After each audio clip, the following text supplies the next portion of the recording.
आकाशवाणी भोपाल से प्रस्तुत है कार्यक्रम आजकल। विषय आजाद भारत का नवोदय अंत्योदय। आलेख डॉक्टर दीपेंद्र शर्मा। वाचन स्वर प्रशांत सेंगर।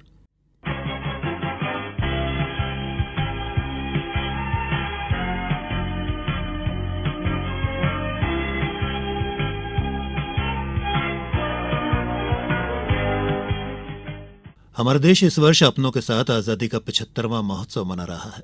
भारत देश अपनी संस्कृति, प्रकृति और दैवीय कृतियों के कारण अनूठा और अनुपम माना जाता है। विश्व का ध्यान भारत के आर्थिक मूल्यों के साथ भारत के नैतिक और विचारवान मूल्यों की तरफ भी रहा है। हालांकि वसुदैव कुटुंबकम का मूल मंत्र गुलामी काल में हम से मैं पर आ गया। हम में जहां समाज सोच निहित है, वहीं मैं में व्यक्तिवादी भाव रहा करता है। हम और मैं के बाद आज के युग के परिदृश्य में केवल मैं की वृत्ति और सोच आजादी के पूर्व के भारत और आजादी के पश्चात के भारत में सहज ही अंतर उल्लेखित करती है। राजतंत्र के स्थान पर लोकतंत्र में समाज के हर वर्ग के हर व्यक्ति को अपने लिए सहयोग का विश्वास रहा है। वर्षों से संसाधनों का बड़ा भाग अथवा सामर्थ्य कुछ ही लोगों के हिस्से में आता रहा है।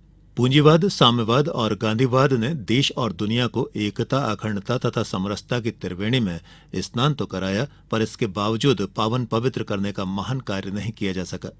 इसके पश्चात एक बार फिर समाज के सर्वांगीण विकास की अवधारणा के लिए सबका ध्यान भारत की वैचारिकता में समाधान तलाशने लगा। आजादी के बाद विकास की दिशा तलाशते तंत्र के समक्ष दिशा भ्रम था कि किस तरफ जाया जाए। वादों के वाद विवाद में उलझे मानस को एक सकारात्मक मानव दर्शन का बोध कराया मनीषी पंडित दीनदयाल उपाध्याय ने। देश के हर नागरिक के मूलभूत अधिकारों की प्रतिपूर्ति पूर्व प्रचलित वादों से संभव प्रतीत नहीं थी। ऐसे विषम कालखंड में पंडित दीनदयाल का एकात्म मानववाद एक नवोदय के रूप में उदित हुआ।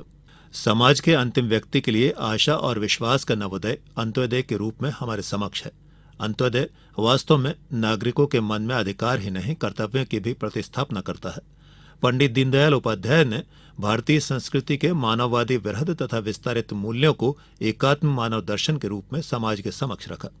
एकात्म मानव दर्शन वास्तव में एक ही आत्मा हम सब में है, अतः हम सब एक ही भारत माता की संतान है का भाव जागृत करता है। एकात्मता मानववाद सामाजिक एकता भाव का शिखर कलश भी माना जाता है। वास्तव में एकात्म मानव दर्शन केवल एक विचार नहीं बल्कि एक व्यवहार भी है, जो हमें आत्मबोध के साथ राष्ट्रबोध भी करवाता है। देश की सर्वांगीण उन्नति के लिए व्यक्ति के स्थान पर समाज और देश की अवधारणा आवश्यक हुआ करती है। जननी जन्मभूमि के प्रति आस्था, श्रद्धा और समर्पण भाव का प्राकट्य आज की महत्व आवश्यकता है। अपनी वैभवशाली संस्कृति को समाज तथा राजनीति की मुख्य धारा का हिस्सा बनाना एकात्म मानव दर्शन का एक प्रमुख उद्देश्य पक्ष है। वास्तव में एकात्म मानव दर्शन का मूल भाव है। यदि हम मानव का चिंतन और विकास अध्यात्म और भौतिक सुख जैसी इकाइयों में अलग अलग ना करके संपूर्ण मनुष्य का उसकी समस्त आवश्यकताएं, चाहे वो शारीरिक हो, भौतिक हो या आध्यात्मिक हो, उनका चिंतन केवल एक इकाई के रूप में करें, तभी मानव का सही विकास संभव हो सकता है और विश्व में शांति स्थापित हो सकती है। साथ ही मानव समाज वास्तविक सुख, समृद्धि और शांति की तरफ अग्रसर हो सकता है।